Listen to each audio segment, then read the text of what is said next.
afternoon, Lisa. Good afternoon, Andrew. Doctor Who and the Horns of the Nimons. Yes. Part 4. Part 4. Do you know the first thing we wrote down? Mm-hmm. Infotext error alert. Yes.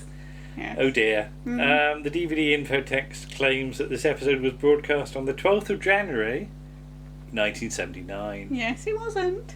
That would have been the 12th of January 1980. Year out. Mm. But understandable, because I think you think of season 17 as 1979 and people forget it goes into 1980. Well, it's mostly 1979. Yeah. And Romana discovers the ghastly truth. Mm-hmm. Yeah. Was the truth that ghastly? Well, it's quite ghastly, I suppose. Well, it was ghastly enough for Sesame. Yeah. Okay. Well, first of all, Seth's a good shot, isn't he? Yes. Yes. Considering Do you think that, that's lucky? Yeah, but you get this a lot. Mm-hmm. Like in Pirate Planet, the guards are rubbish shots, but everybody who's not a guard is a very good shot. Well, it's the Star Wars principle, isn't it? The guards are always rubbish and your heroes are always quite good. And Graham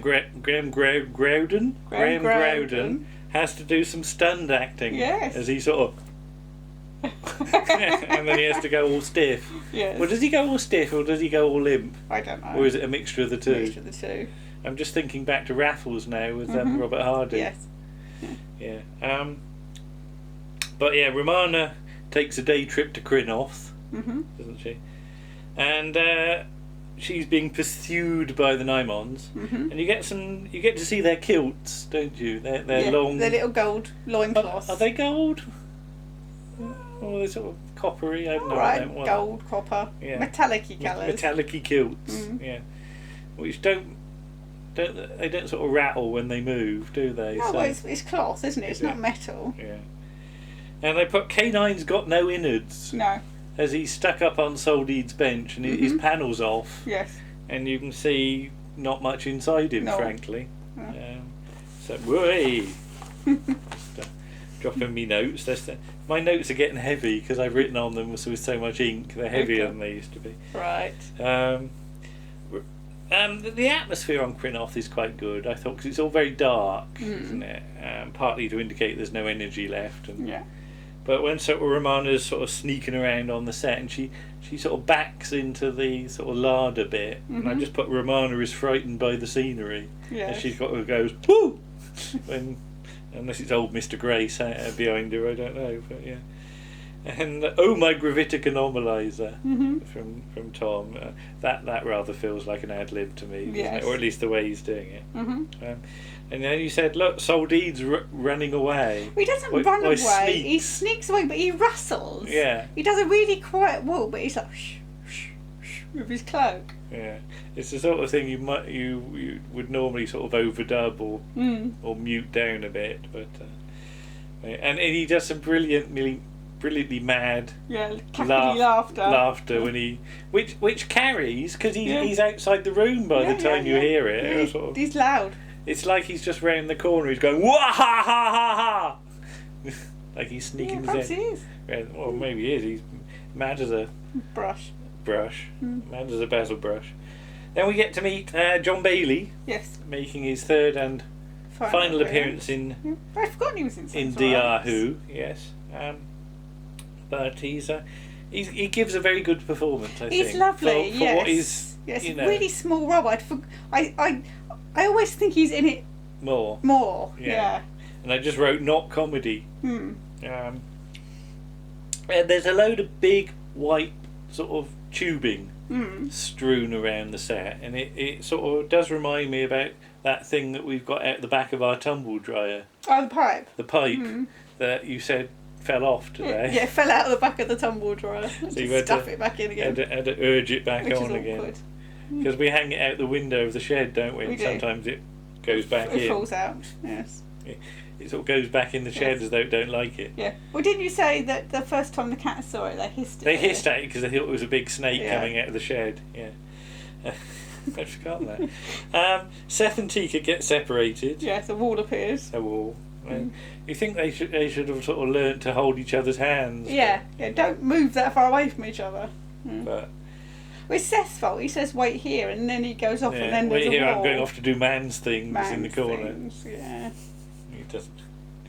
And do you notice the chaser lights in the set that are all strewn about? And I'll come back to those later. I mean, they're quite nice. They're sort of thing that as a kid I always liked flashing lights and things as a kid, because I always remember like going to the Longley exhibition and pressing knobs and making lights flash and things like that. All kids like flashing lights. But it always annoyed me at the Longley exhibition you couldn't touch the console. It was always sort of barred off. You couldn't get to it. And you don't break it. Yeah, but you had controls around the edges, so I had to content with playing those. Crinoth's got locusts, apparently. As Sezom says, they're like a plague of locusts. So I wonder what their locusts look like. We had locusts at school in a tank. Yeah. No, was it locusts or was it... Oh, I don't know. I wasn't there, I can't tell you. Right, okay. I don't know. They were in a tank. And if you don't know, I went and looked knows. at them once in the lunchtime. They weren't doing much. No, they probably don't, no. I'm wondering now whether they were grasshoppers, I don't know. Anyway, and I put the co-pilot's got a musical chin. Because he's led down on his... Well, it's not a rack, is it? It's what is like it? Table. A sort of table, yeah. And is it Tika comes up to it? Yeah, and she Dudley's sort of doing some music, and Dudley goes. It's like if she pressed it again, would it do a different noise? No. Is he like our doorbell? Has he got different settings on his chin? You can make different musics. And I put 3. I have seen 3 Nimon. That's not till later though. He says that. No. He does see 3 though. But does a bit of boggly eye acting, doesn't he, when he sees 3 Nimons? Yeah, but we've seen 3 Nimons. We've seen more than 3 Nimons. Yeah. I mean, we haven't seen more than 3 because there's just the same 3 running around. But technically, we've seen more than 3. But yeah, we've seen. I just put 2 more Nimon. Yeah. And when they're in the egg capsule, and Tom Baker opens the door, and then he shuts the door and he sends them back again. They go, "This is Crinoth. We have not moved." Yeah, but they saw him. And I'm going to say, did they not see Doctor Who outside? No, they just went. They didn't look. He opened the door. He went, "Oh," and shut the door, and they didn't. Yeah, but even you'd realise. look. You'd see the movement of the door. You'd think, "Who's that weirdo?" You know. They were confused. Has their Nimon put on a costume or something like that? Has he put on a big coat and a scarf and a frizzy wig? You know, what he does in his own time is up to him, but, you know, it's not their Nimon. Anyway, K9's suddenly got his panel on again, so I presume that Sorak did it. Yes. I presume he also had a screwdriver and stuff like that, because otherwise it would just fall off when he goes round the corner. You know, it's not like he's put it on with some, like, super glue or something like that, or a bit of sticky Perhaps it just clicks back tape. into place. Maybe it does, but... And I thought, K9 stings like a bee, because... Oh yeah, he does a little shot, he does a little shot to demonstrate his powers. His powers. Though technically, if he'd done any more, he'd still be stuck on the thing. That's true, yeah, if he shot him any harder, he wouldn't be able to... No. Good point. TV Times poll. Doctor Who is the show mothers would most like to ban. Yeah, what mothers did they ask? Yeah. Was it anybody that was involved with Mrs. Mary Whitehouse, one wonders? Yeah, possibly. You see polls being hijacked by people with, like, agendas. Their own agendums. And I'd rather forgotten that Doctor Who Weekly is up and running now. Yeah, blimey. I remember getting all those. I've still got most of them. So yeah, the idea of converting the planet to energy is fair enough. I don't know quite now how you do it.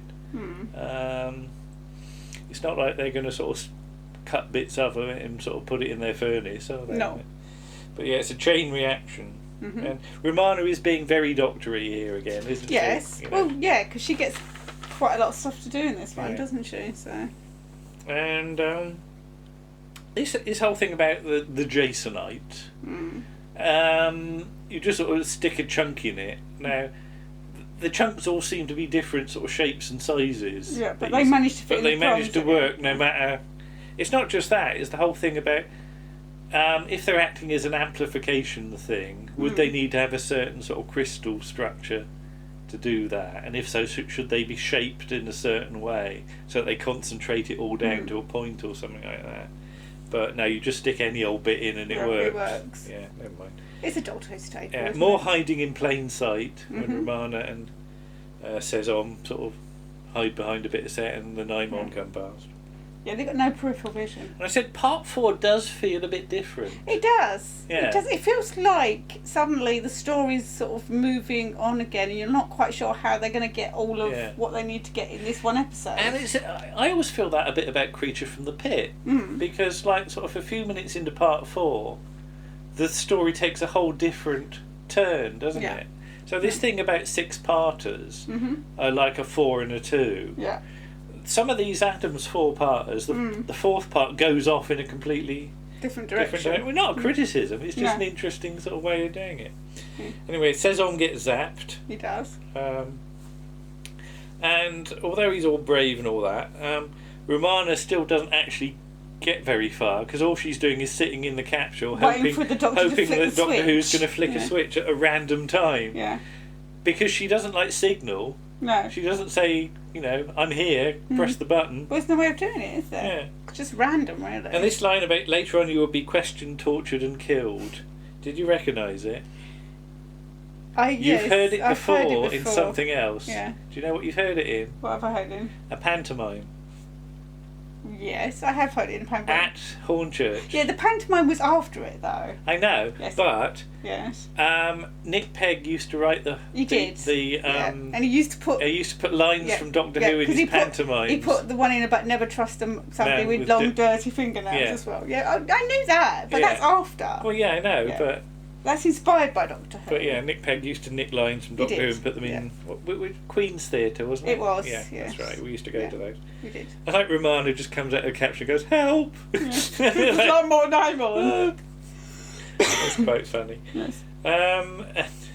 Being called a meddlesome hussy is brilliant by Soldeed. Yes. And of course Soldeed has now gone bonkers. He has gone bonkers, which makes the bit in a minute not actually that bad. I know that Graham Crowden thought it was a rehearsal. You've got the full three.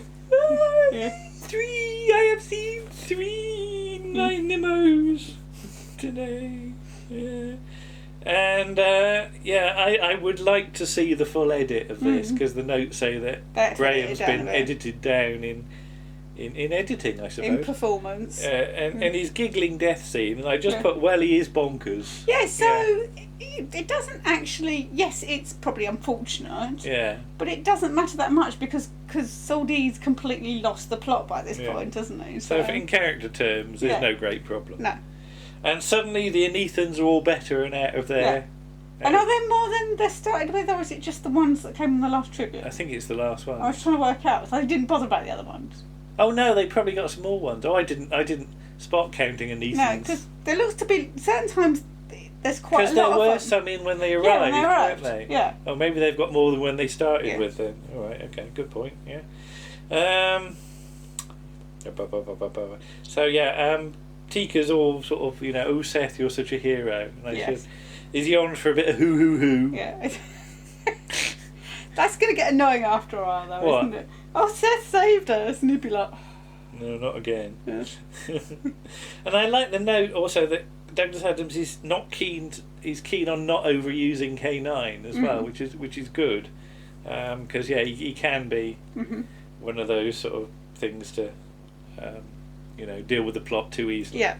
And I like the thing about the Nimons are like going to chase them, so pursue them really slowly. The lighting effect's nice. Yeah. And I presume it is actual practical lighting and not a video effect. I really don't know, because it's quite well done, because the way the reflections work on the bits of set and people's costumes and things like that. But putting on a red light or two never hurts. But I put nice low camera angle on the Nimon to make them as threatening as you can. Which it still isn't very threatening, but they're trying their best. They're a bit sort of, And the rubbish generals are back from the pub. Yes. And Sorak comes in and goes, "What's going on? We don't know." Doesn't do the wavy hand thing, but. Well, and that's the thing. They're less acting than that. we don't know. Like, we don't care. There's a light. And I put the useless generals are back from the pub. Yeah. The thing about the Doctor being confused by the exit, when K9 goes up to the exit and everybody else just sees the wall, I thought, well, didn't anybody look behind them when they went in the first place? No, to see what it looked like. Yeah, because if you'd gone through the shower curtain thing, I'd have looked behind me to see what it was. And, you know, if there was a wall, I'd have remembered that. But, yeah, honestly, people never look behind them, do they? No. Take cover! Explosion imminent. Now, given the nature of all the equipment and the amount of power being knocked around, it's actually quite a small explosion. It is quite a small explosion. And again, lucky it's not nuclear. No. Because they talk about a reactor and things like that. Take half of the planet with it. And I wonder, are we in Claws of Axos territory again? Because, you know, everybody go and take cover. Go and hide behind a wall. Hide behind a jeep. Yeah. You know, hide behind a shoebox. You know, Martha's got a box she hides in, isn't it? Has, so, I just imagine K9 jumping in a cardboard box and like ducking his head down. Can you imagine K9 jumping? Yeah. And then, yes, the explosion's all very nice and Dudley's given it. And then all of a sudden we just cut to the TARDIS. Yeah. As we completely bypass any wrap-up scene that might have happened. Because we're sort of running out of time on this episode. Yes, it's already 27 minutes It's all long. that faffing about on Krynoth, that's the trouble. So that's the thing. It's longer than a 4-parter, but it's not a 5-parter. No. If you see what I mean, in terms of things you've got to do. And all those chaser lights that were in the Nimon set, and they're in the TARDIS. Yes. Doctor Who's nicked them. Where did he stow them away? Did he put them in his special pockets? I don't think he's technically nicked them. It's just that it's meant to be a bit of the TARDIS, but it's. Or did a load of chaser lights fly out of the explosion and land at his feet, and he went, "I'll have them." Yeah. And the whole thing about taking the time rotor out. Yeah. You know, because in sort of Edge of Destruction, you're told that's probably not a good idea. No, the energy will escape, won't it? And then in one fell swoop, it's bye-bye Dudley Simpson, bye-bye Graham Williams, Douglas Adams, Delia Derbyshire's theme arrangement, and Bernard Lodge's title sequences. Yeah. Wow, that's a lot of people to say goodbye to. Yes. In one episode. Yes. We get the wedding march as the ship goes off, and you know, Tika's going. We've got 10 minutes, Seth. You know, if you want to come upstairs. There isn't an upstairs. Anyway, carry on, come on. And I just put, who's driving the ship then? Yeah. Have they taught them how to fly it? Is Seth... Perhaps they put it on the computer control, because there was a computer control. Yeah, but I wouldn't trust that. If they got some useless generals, you know, the generals, you can go down the pub if you fly the spaceship for us. Oh, all right then. So yeah, who's driving the ship? Can't imagine like Seth landing it particularly well, can you? No. He's going to like scrape along the surface of the planet when they bounce a few times, you know. Like sort of trying to land a starbug or something like that. And interesting that for the end of the season, and I know it's not intended, but the grin comes from Romana. Yes. Whereas for the last few seasons, you've had Tom Baker grinning. So, you know, Romana taking on even more of the Doctor's role at that point. And no Sharda. No. And that's it. End of... Yeah, Romana... Yeah, Doctor Smiling, end of seasons. Yeah, what do you think? Of the story? Of the story, because that's what we're talking about. It's alright. It's not the best story to finish on. I honestly can't remember whether I was surprised that the season finished at that point. Because obviously there's no reference on air to Sharda or anything like that. But did I think the season felt short? I can't remember. It wasn't as though I was thinking, oh, isn't there a story next week or something like that. So, and of course we're in the days before the ideas of epic season finales. So you know, the season finished, and that was it. I don't think I was that confused, really, because don't forget it's a 20-week season. not a 26-week season. Yeah. And that's quite a big difference, especially as you haven't had a break over Christmas. No. Because some seasons you get a couple of weeks off over Christmas. That certainly happens with season 14. Yeah. And I think it even happens with season 18. But this season runs continuously. So it's even short. It feels even shorter if you sort of did it in one go. It is literally over in 20 weeks. Yeah. Which is the shortest season since season 12. All right. Season 12 is something like that as well. Okay. So, but then season 12, season 13 comes hot on its heels, really. Yes. So, vaguely. But yeah, so let's just pause for a minute to think of all those people that all of a sudden aren't working on Doctor Who. As it all becomes, all really is quick change. Yes. So, what happens in the next part is all very, very different, isn't it? Right, that's it. So, do we want to say what we're doing next? I think we probably should. We shall move on to Peter Davison. 1983, won't we? When we shall be looking at Doctor Who and the Enlightenment. Bye! Bye.